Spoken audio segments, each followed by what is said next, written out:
I should have known something was wrong when Jessica started using trail maps like a drug dealer uses burner phones.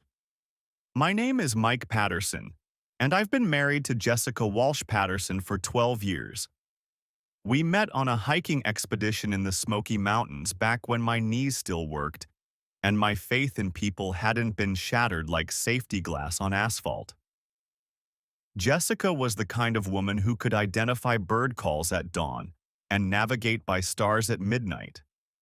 She taught environmental science at Asheville High School, and her students worshipped her like she was some kind of nature goddess. I fixed broken bodies at the regional medical center, torn rotator cuffs, shredded ACLs, the aftermath of people who thought they were younger than their joints remembered. We were perfect together, or so I thought. Trail partners in every sense of the word. Then I tore my knee to pieces on a black diamond, run at Sugar Mountain in January 2022. One moment I was carving through powder like butter. The next I was screaming into the snow while my patella decided to explore new anatomical territories. 3 surgeries, 8 months of physical therapy, and a permanent reminder that some things once broken never quite heal the same way. Jessica was supportive through it all.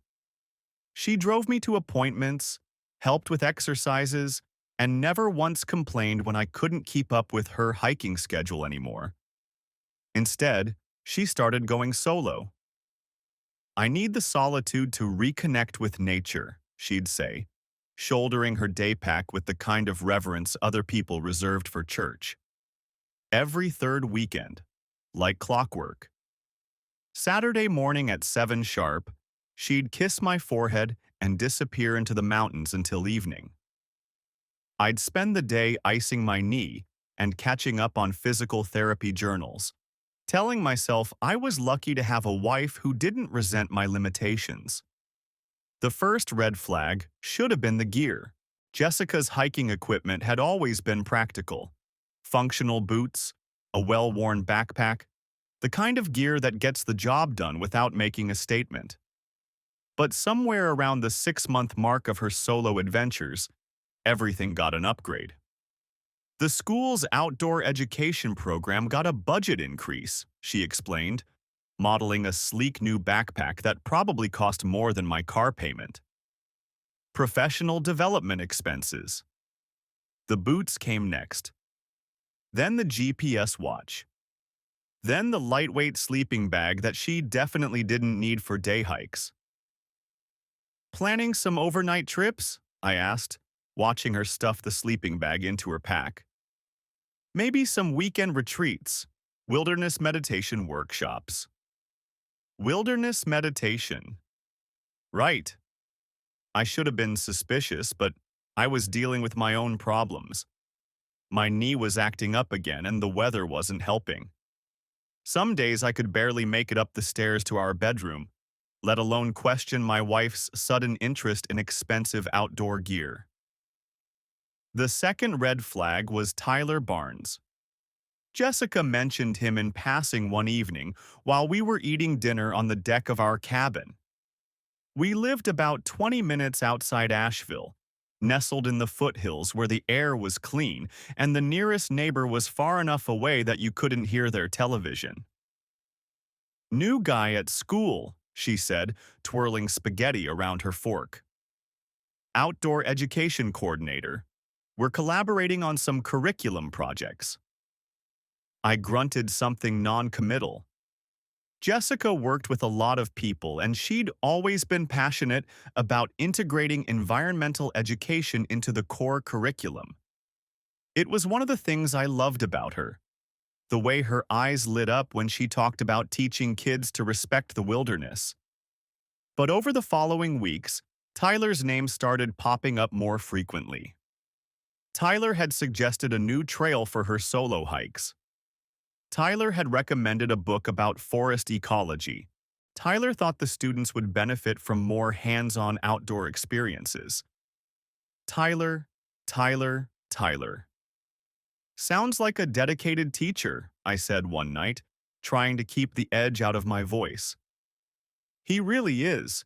He's helping me develop a whole new approach to environmental education. We're planning some incredible field trips for next semester. The way she said it, with that excited breathiness usually reserved for discovering a new waterfall or spotting a rare bird, made something cold settle in my stomach. But I pushed the feeling down. Jessica loved me. We'd been through hell together with my injury, and she'd never given me any reason to doubt her. If she was excited about work, that was a good thing. Right? The third red flag was the calendar. Jessica had always been organized, but her planning became militant. She bought one of those large wall calendars and marked her solo hiking weekends with little blue X's.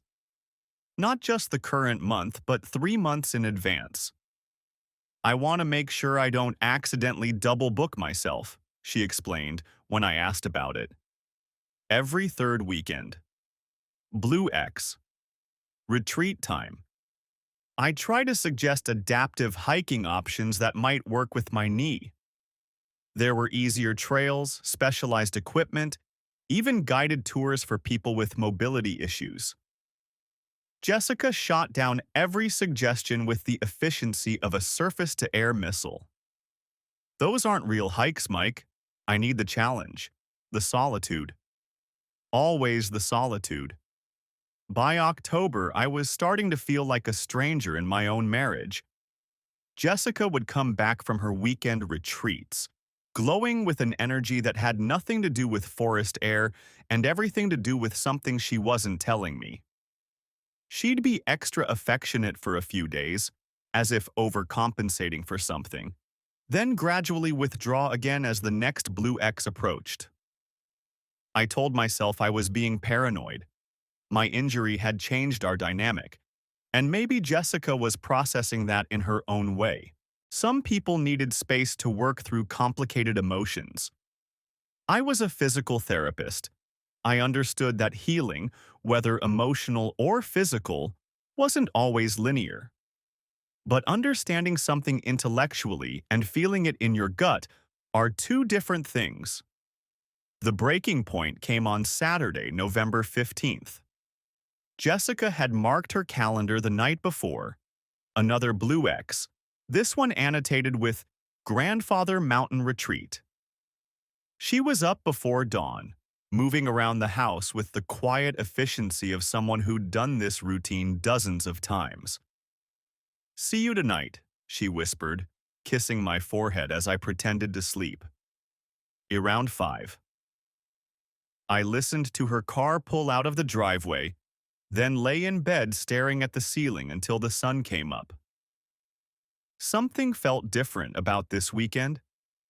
Maybe it was the way she'd avoided eye contact, or the fact that she'd packed her sleeping bag again for what was supposed to be a day hike. 5 o'clock came and went. No Jessica. I texted her at 5:30. "Running late?" No response. 6 p.m. "Getting worried. Let me know you're okay." Nothing. By 7 o'clock, I was pacing the kitchen like a caged animal. Jessica was never late. Never. She was the kind of person who arrived at appointments 10 minutes early and had contingency plans for her contingency plans. At 8, I called her phone, straight to voicemail. By 10, I was grabbing my keys and a flashlight, loading up on ibuprofen for what was about to be a very bad idea. I drove to the Grandfather Mountain area, my knee already protesting as I pressed the gas pedal. Jessica's favorite trail was Rough Ridge, a moderately difficult hike that offered spectacular views of the Blue Ridge Mountains. If she was doing a solo retreat, that's where she'd be. The parking area was empty except for a single car I didn't recognize, a blue Subaru with North Carolina plates. Jessica's car was nowhere in sight.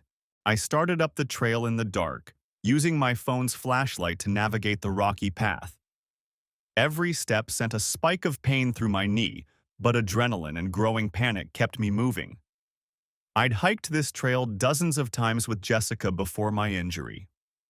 I knew every turn, every steep section, every place where the path split off toward more remote areas. 2 miles in, I had to stop and pop another ibuprofen.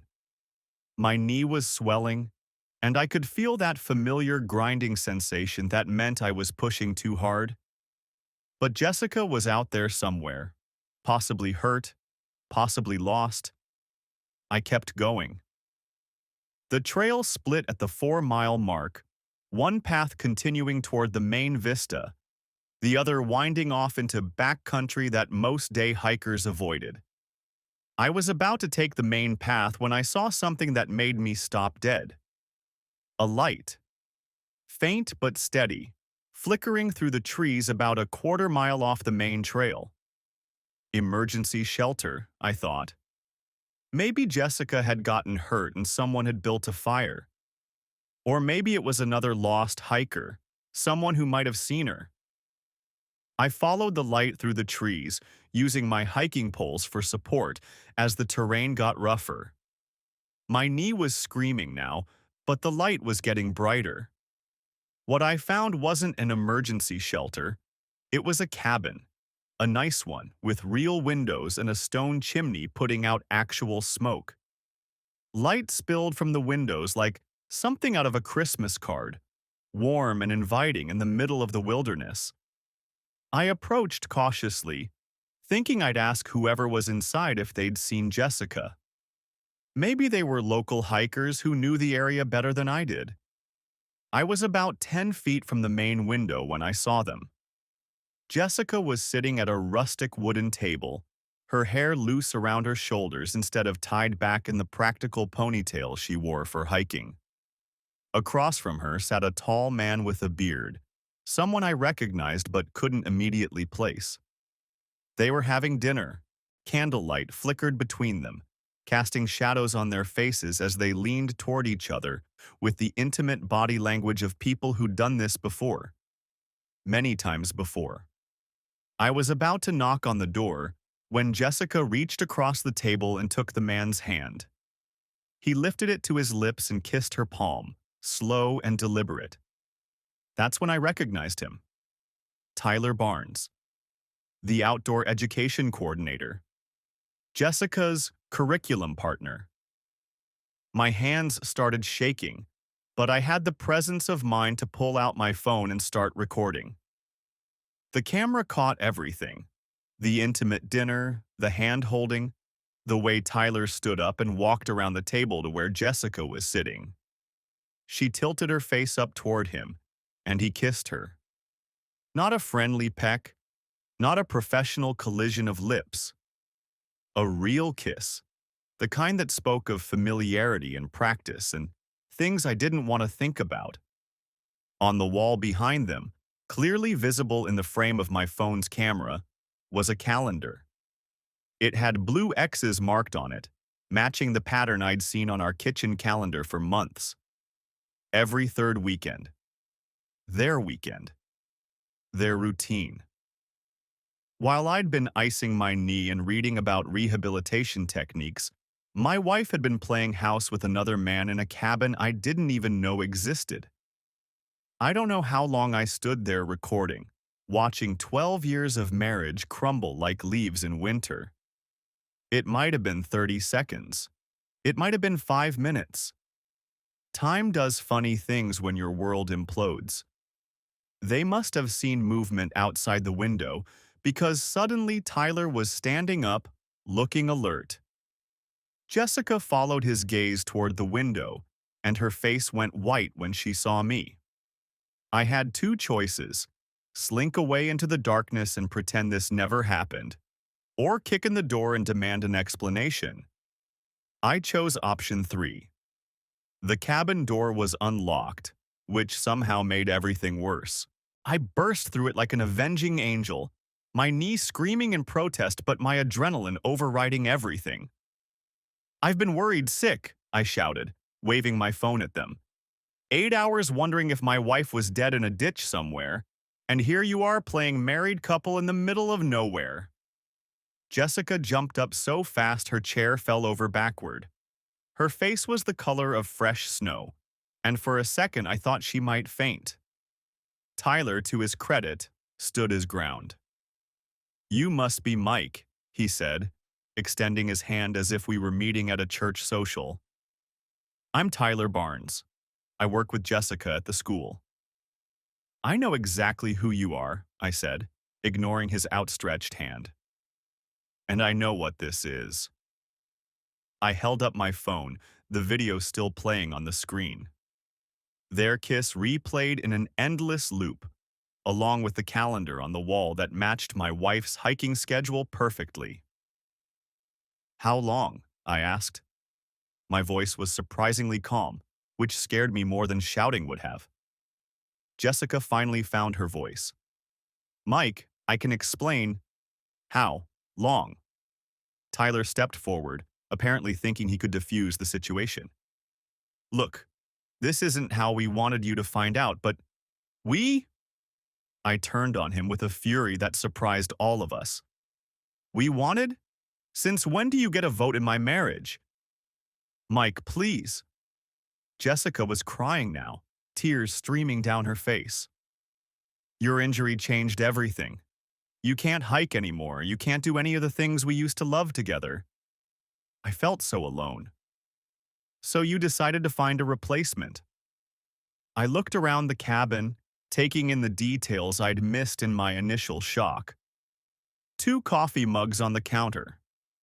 Women's toiletries on the bathroom shelf. A second set of hiking boots by the door. "How long has this been going on?"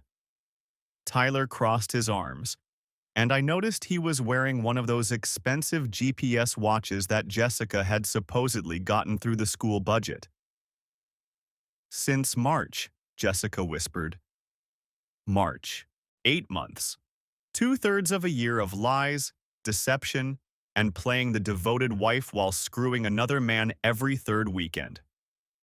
"The calendar on your wall," I said, pointing at the evidence hanging right there in plain sight.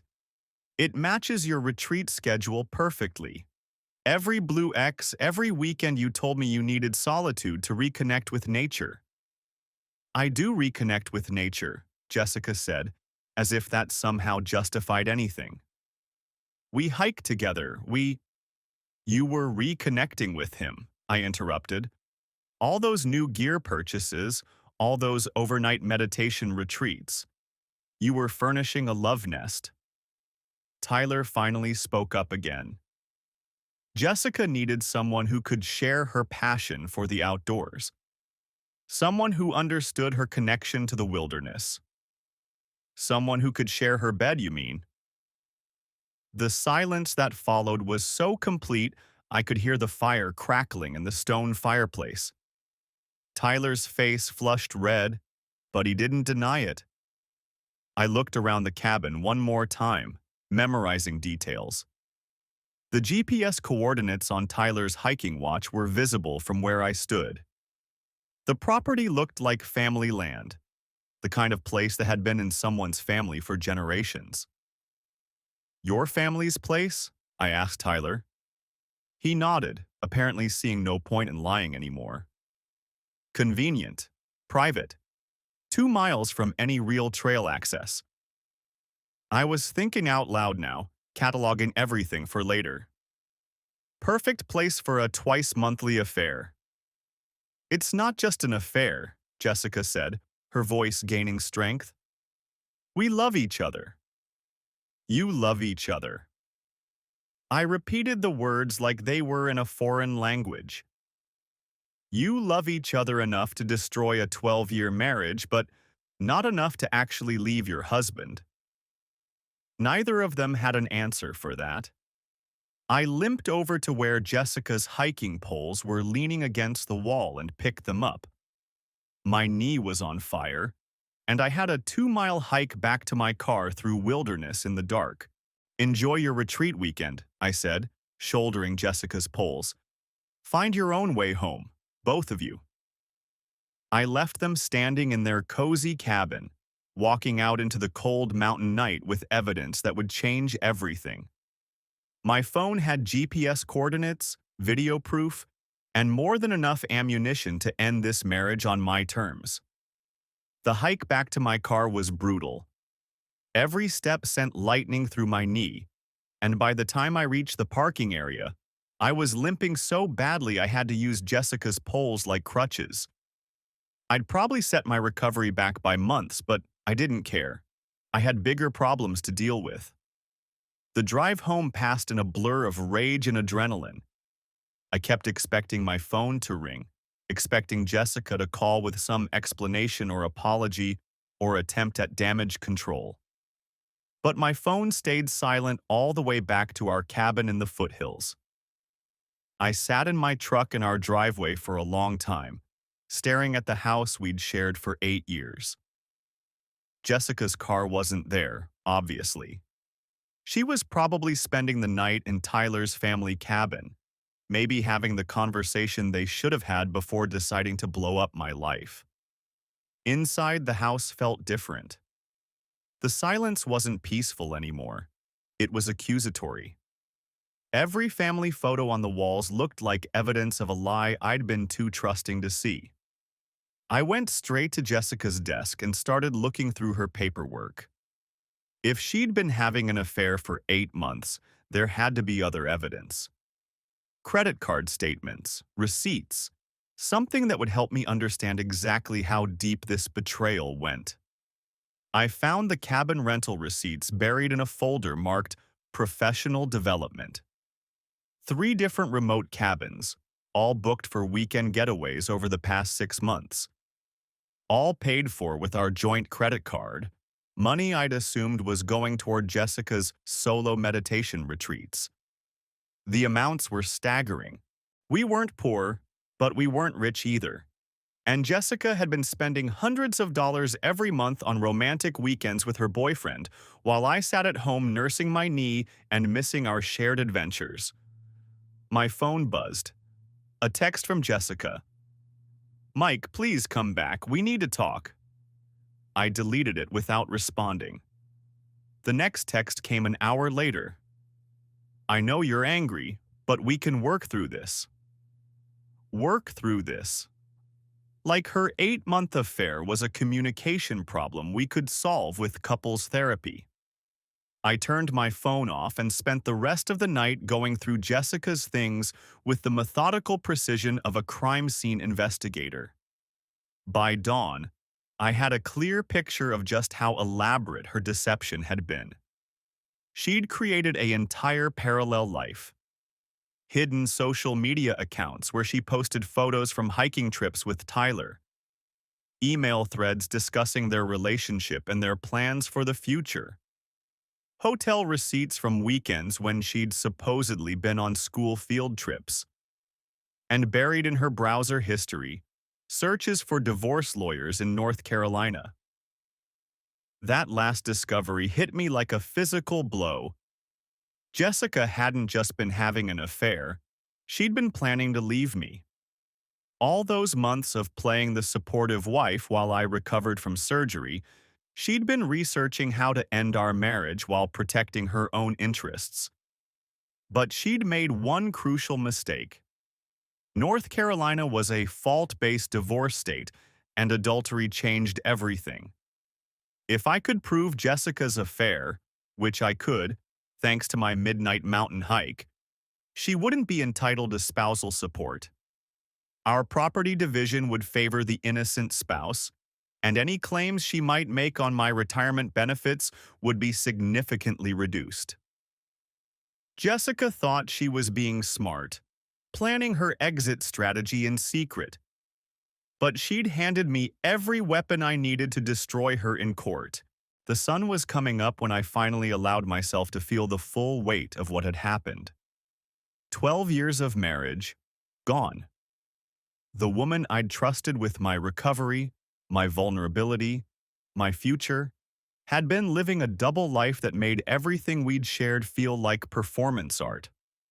I'd loved Jessica with the kind of devotion that people write songs about.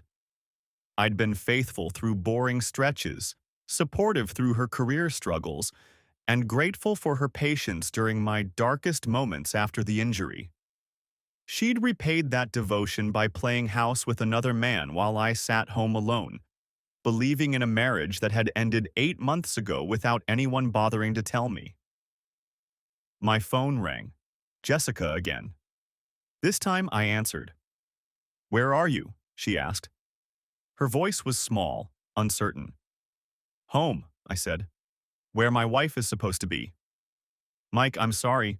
I know this looks terrible, but if you'll just let me explain." "Explain what?"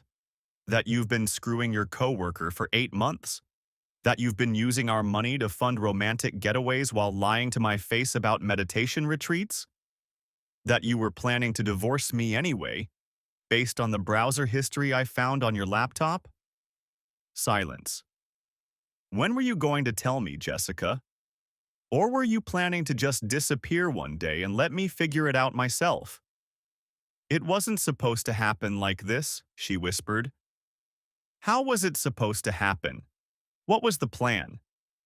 String me along until you had your exit strategy completely figured out, then announce you were leaving me for someone who could still hike? You don't understand. After your injury, everything changed between us.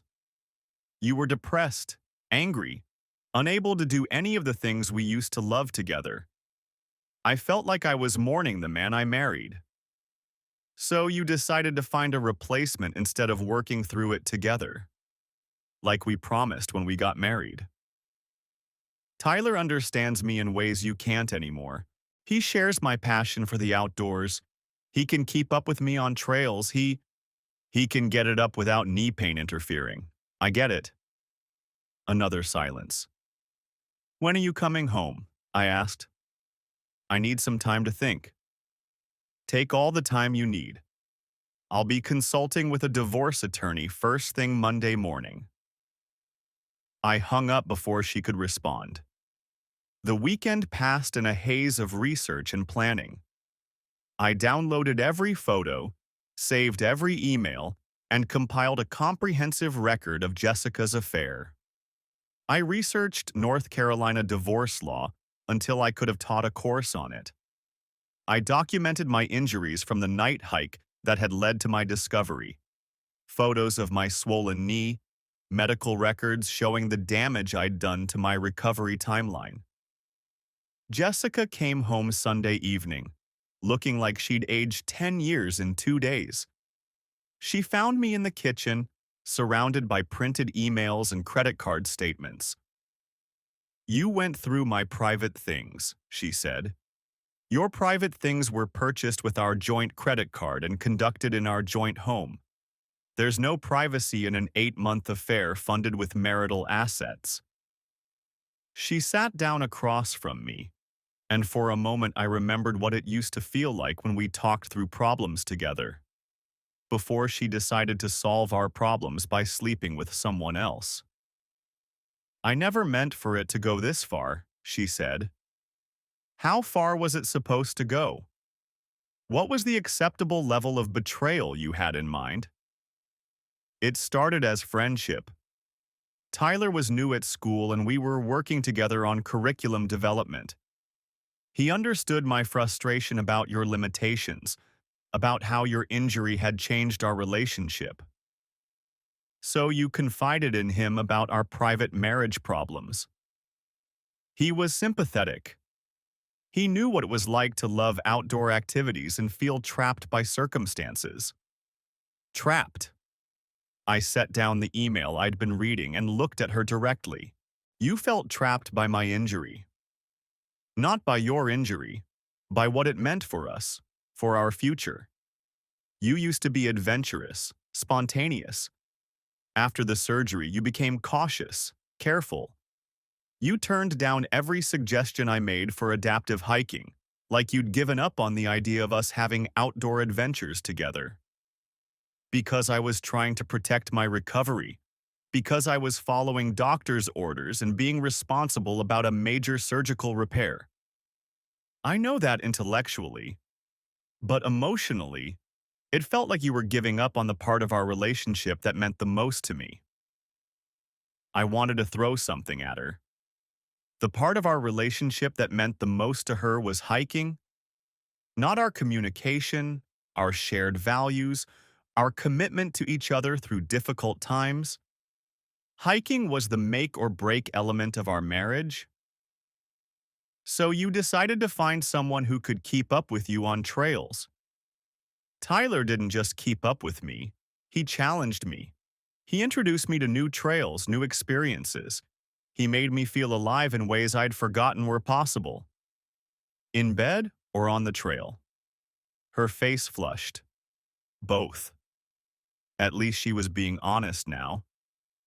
When did it become physical? April. We were on a weekend field trip with students to Mount Mitchell. We ended up talking late into the night about everything. My marriage, his recent divorce, our shared love of wilderness education. One thing led to another. His recent divorce? I leaned forward. Tyler's divorced? His divorce was finalized last year. His ex-wife didn't share his outdoor interests either. Convenient. So you bonded over being misunderstood by spouses who couldn't appreciate your magnificent connection to nature. Don't mock it, Mike. You used to understand what the wilderness meant to me. I still understand it. What I don't understand is how that justifies an 8-month affair. Jessica stood up and walked to the window overlooking our deck. In the failing light, she looked like the woman I'd fallen in love with 14 years ago on a hiking trail in the Smokies. Before injuries and betrayals and the slow erosion of trust that I was only now beginning to understand. I tried to end it several times, she said, without turning around. But every time I came home to you sitting in that chair with ice on your knee, complaining about pain levels and physical therapy appointments, I felt like I was suffocating. So you went back to Tyler for air. He represented the life I thought I was losing forever. And I represented what exactly? The life you were stuck with? She turned around then, tears streaming down her face. You represented compromise, limitation, a future where I'd have to give up the things I loved most because my husband couldn't participate anymore. Couldn't or wouldn't. What's the difference? The difference is that couldn't implies a medical limitation that we work around together, while wouldn't implies a choice that threatens your personal happiness. Guess which one you decided was true? We stared at each other across 8 years of shared history and 8 months of lies. I could see the exact moment when Jessica realized that this conversation wasn't going to end with forgiveness and reconciliation. What do you want from me? She asked. I want you to pack a bag and stay somewhere else while I figure out how to untangle 12 years of marriage from someone who checked out 8 months ago without bothering to file the paperwork. Mike, I want you to understand that adultery in North Carolina means you don't get spousal support. It means our property division won't be the 50-50 split you were probably counting on. It means you gave up the right to half of everything when you decided to have half of someone else. Her face went pale. You're going to use this against me legally? You used my trust against me romantically. Fair's fair. I made a mistake. People recover from infidelity all the time. We could try counseling. We could try a lot of things. But we won't. Because you didn't make a mistake, Jessica. You made a series of deliberate choices over 8 months while lying to my face and using our money to fund your alternative relationship. That's not a mistake. That's a lifestyle. She was sobbing now, but I felt nothing. Whatever capacity I'd had for sympathizing with Jessica's emotional needs had died in a cabin 2 nights ago. I'll pack some things, she said finally. Take whatever you need. I'll be changing the locks tomorrow. The locks? This is my house too. Was. It was your house too when you were actually living in this marriage instead of just using it as a base camp between affairs. She went upstairs to pack, and I heard her moving around in our bedroom, opening drawers and closets with the mechanical efficiency of someone who'd been planning this moment longer than she was willing to admit. When she came back downstairs with a suitcase and a duffel bag, she paused in the doorway. "For what it's worth, I never stopped loving you," she said. "You just loved Tyler more." I loved what Tyler represented, the possibility of a life where I wouldn't have to choose between my marriage and my passions. You wouldn't have had to choose if you'd been willing to work with my limitations instead of around them. But that would have required effort and compromise, and Tyler was easier. That's not fair. Fair died when you started kissing another man while I was home alone wondering why my wife didn't want to spend time with me anymore. She left without another word, and I watched her taillights disappear down our driveway toward whatever new life she thought she was building with Tyler Barnes. Then I started making phone calls. The first call was to a locksmith who promised to be there first thing Monday morning.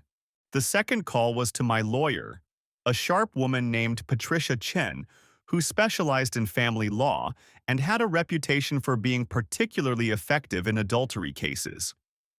The third call was to the Asheville County School Board. "I'd like to report a potential conflict of interest between two employees," I told the administrative assistant who answered.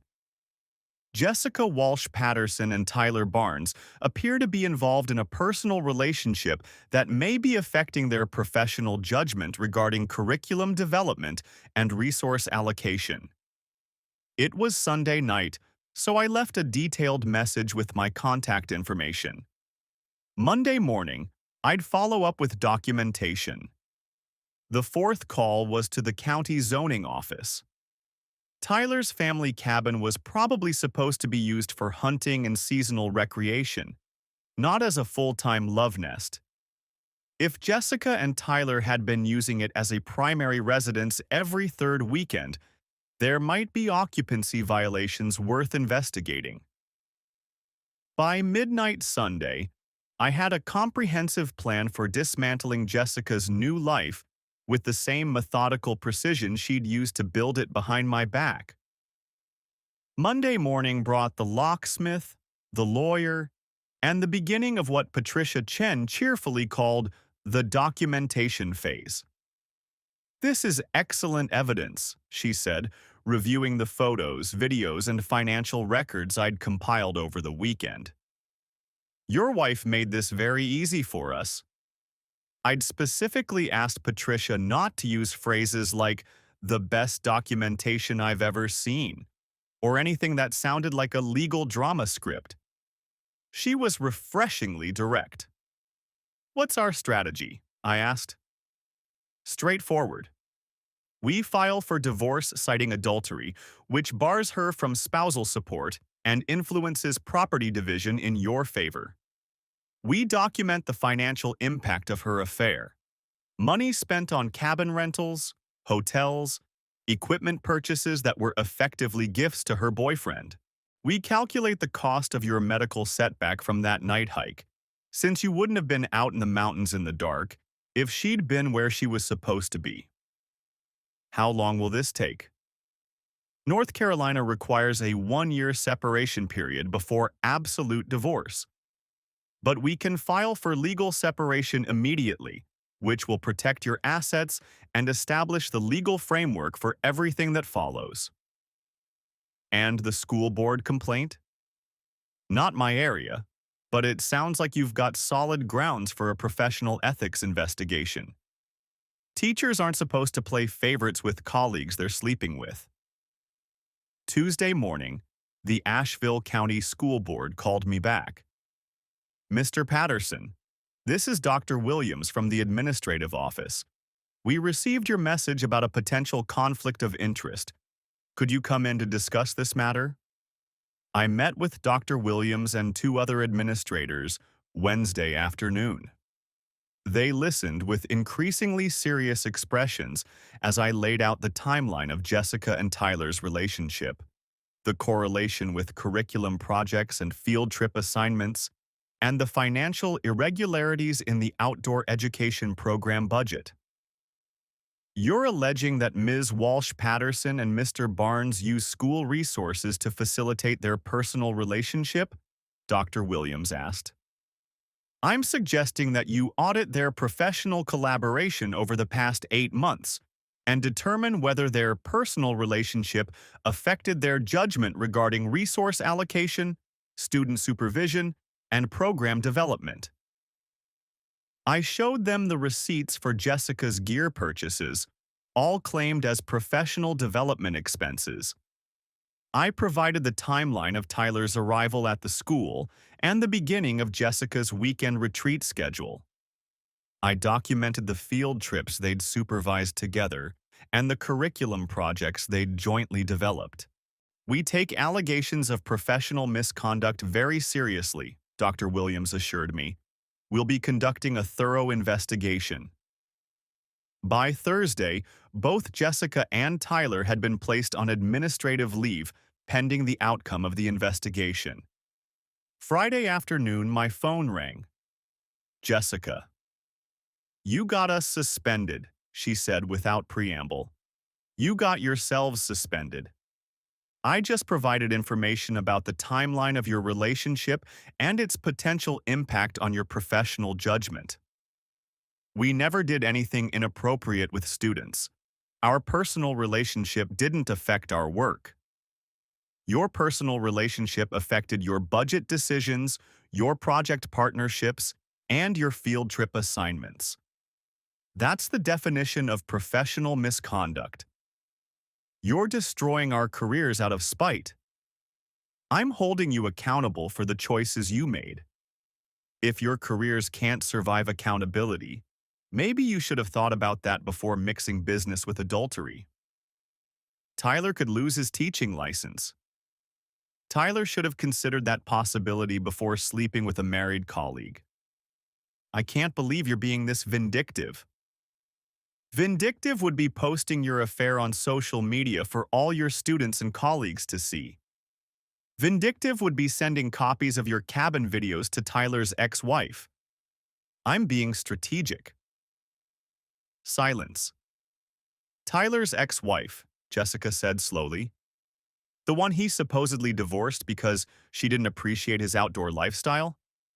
Yeah, her. I found her contact information through public records. Interesting woman. Very interested in Tyler's recent activities. Mike, what did you do? Nothing yet.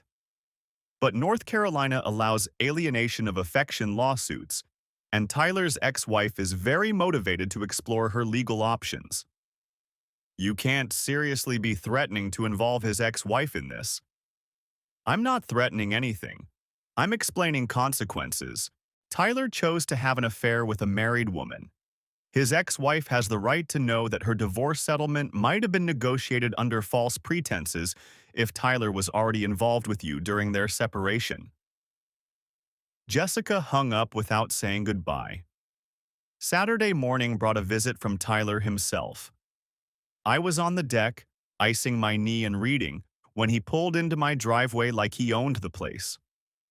We need to talk, he said, climbing the steps to my deck without invitation. No, we don't. You're destroying innocent people out of revenge. Jessica and I love each other. We're planning to build a life together. Congratulations. Build it somewhere else with someone else's wife. Tyler was a big guy, the kind of outdoorsy male who probably intimidated most people through sheer physical presence. But I'd spent 2 years rehabbing my knee, which meant 2 years of learning that sometimes you have to push through pain to achieve your goals. You need to call off this campaign, he said, settling into the chair across from me without being asked.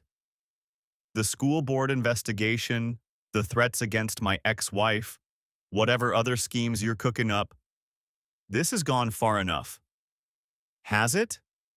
Because from where I sit, it hasn't gone nearly far enough.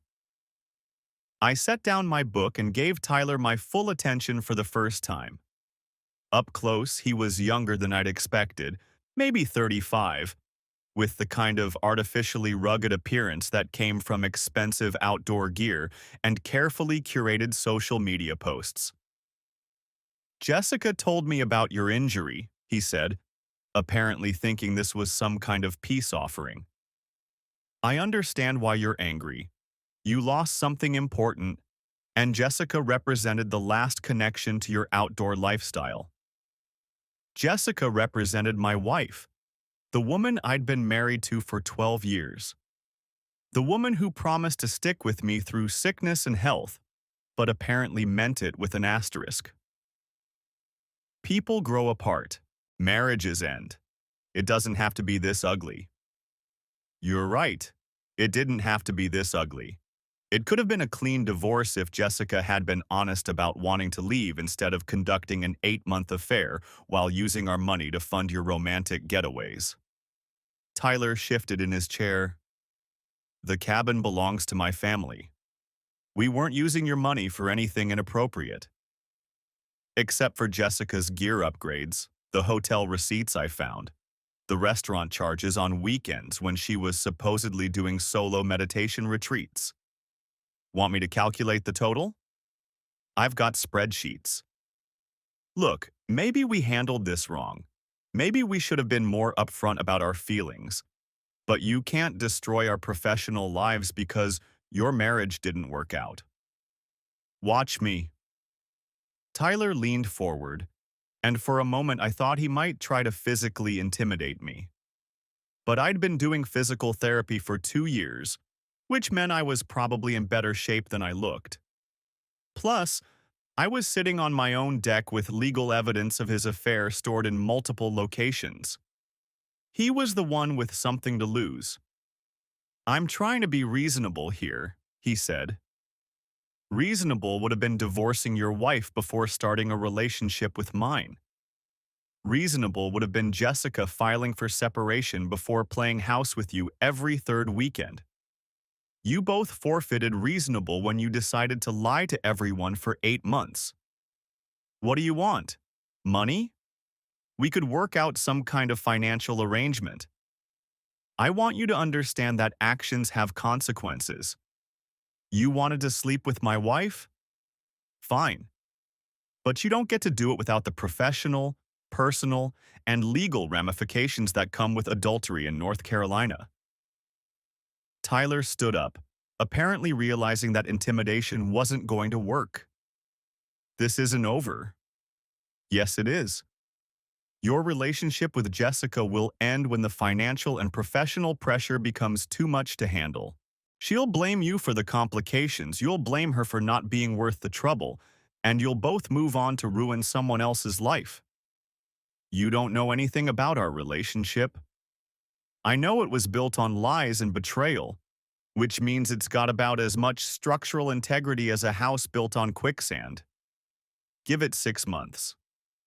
He left without another word, but I could see the doubt in his eyes. He was starting to understand that Jessica came with more baggage than he'd bargained for.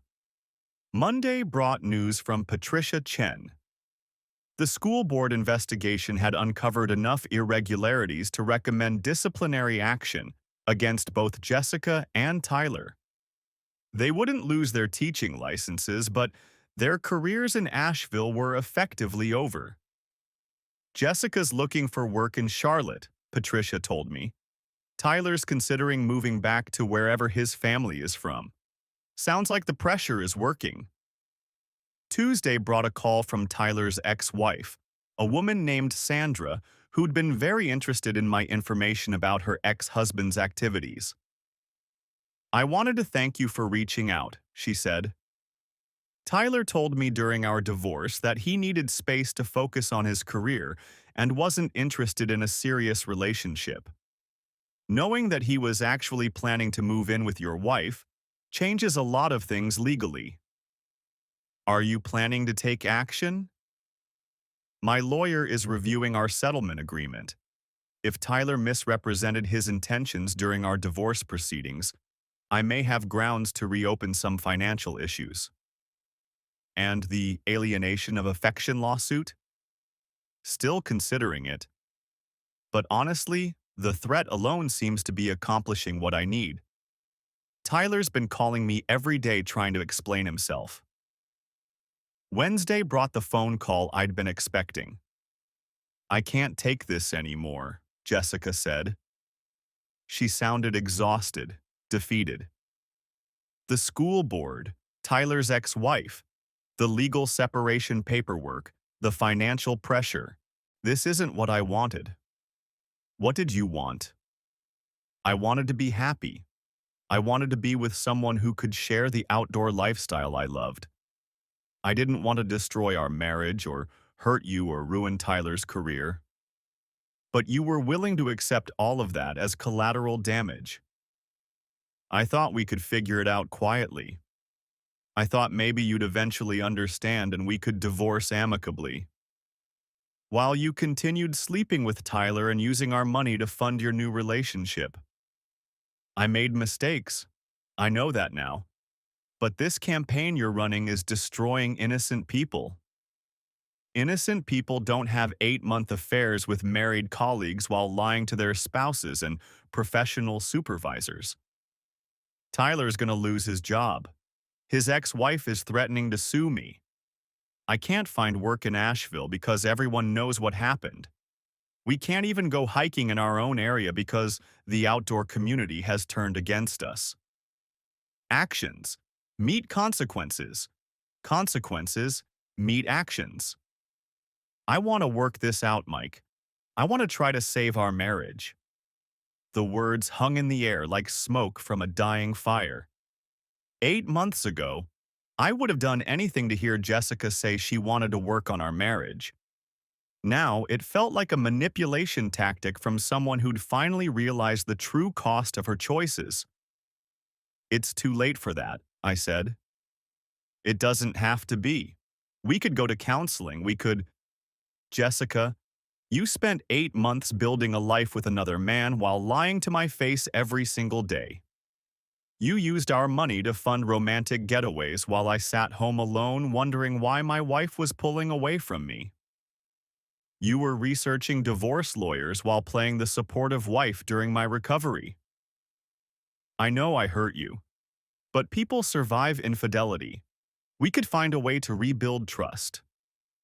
Trust isn't something you rebuild after this level of betrayal. Trust is something you protect, and you destroyed it completely. So that's it? 12 years of marriage, gone? 12 years of marriage ended 8 months ago when you decided Tyler was a better option. I'm just filing the paperwork." She was crying now, but I felt nothing. The woman I'd loved was gone, replaced by someone who thought love was something you could turn on and off depending on your current recreational preferences. What about everything we shared? All those hiking trips, all those plans we made, all those promises we gave each other? Those promises included forsaking all others, which you apparently interpreted as forsaking all others unless they could keep up with you on mountain trails. That's not fair. Fair would have been honoring your marriage vows.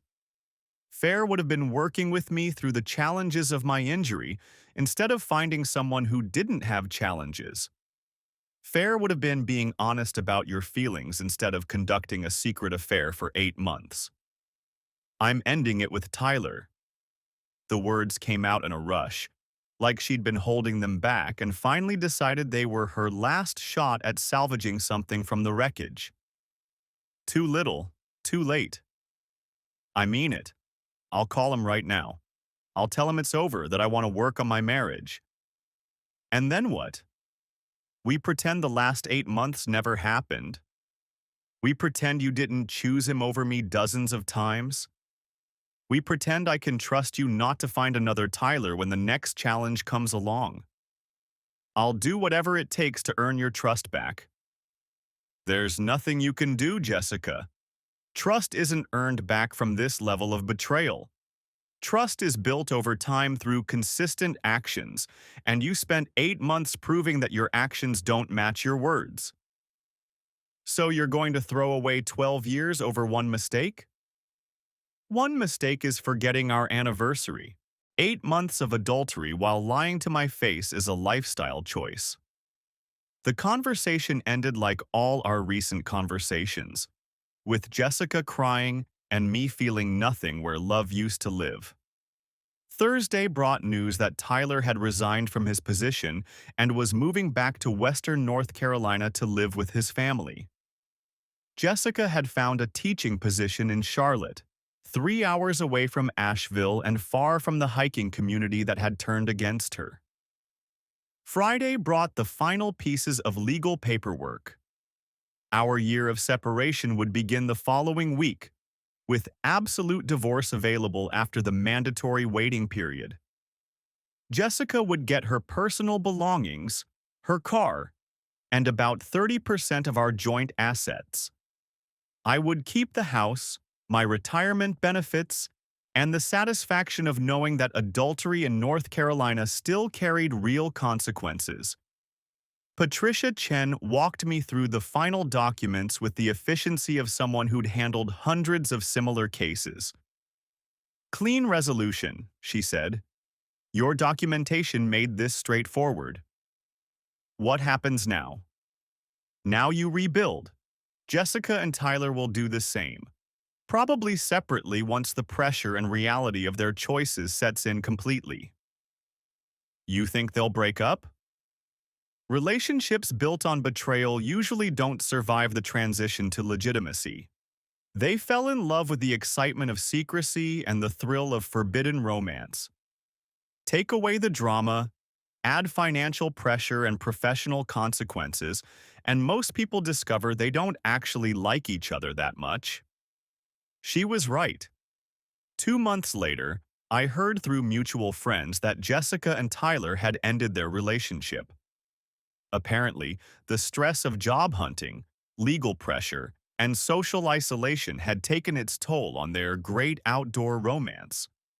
Jessica was teaching high school biology in Charlotte and living alone.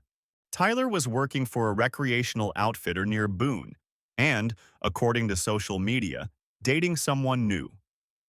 The great love affair that had destroyed my marriage lasted exactly 10 months from start to finish. I wish I could say I felt vindicated, but mostly I felt empty. Winning a war against people who'd betrayed me didn't restore what they'd taken away. It just proved that their betrayal had been as shallow and temporary as I'd suspected. 6 months after Jessica moved out, I started dating again. Not seriously at first, just coffee meetings with friends of friends, people who understood that I was still rebuilding both my physical capabilities and my faith in other people. I met Sarah Kim at an adaptive sports clinic where I was volunteering with injured veterans who were learning to ski and hike with prosthetics and mobility aids. She was an orthopedic surgeon who'd torn her ACL in a mountaineering accident and was dealing with her own adjustment to physical limitations. "The hardest part isn't the physical recovery," she told me over coffee after our first day volunteering together. "It's accepting that some things have to be done differently now, not given up entirely." Sarah understood adaptation in ways Jessica never had. She'd found ways to continue mountaineering with a knee brace and modified techniques. She'd learned to see physical limitations as challenges to work around, not barriers that ended activities completely. We started hiking together, taking trails that accommodated both of our physical restrictions without compromising the experience. Sarah introduced me to adaptive equipment and modified techniques that allowed me to return to wilderness activities I'd thought were lost forever. "Your ex-wife was wrong about one thing," Sarah said one evening, as we watched sunset from a mountain overlook I'd thought I'd never see again. "Physical limitations don't end outdoor adventures. They just change the route you take to get there."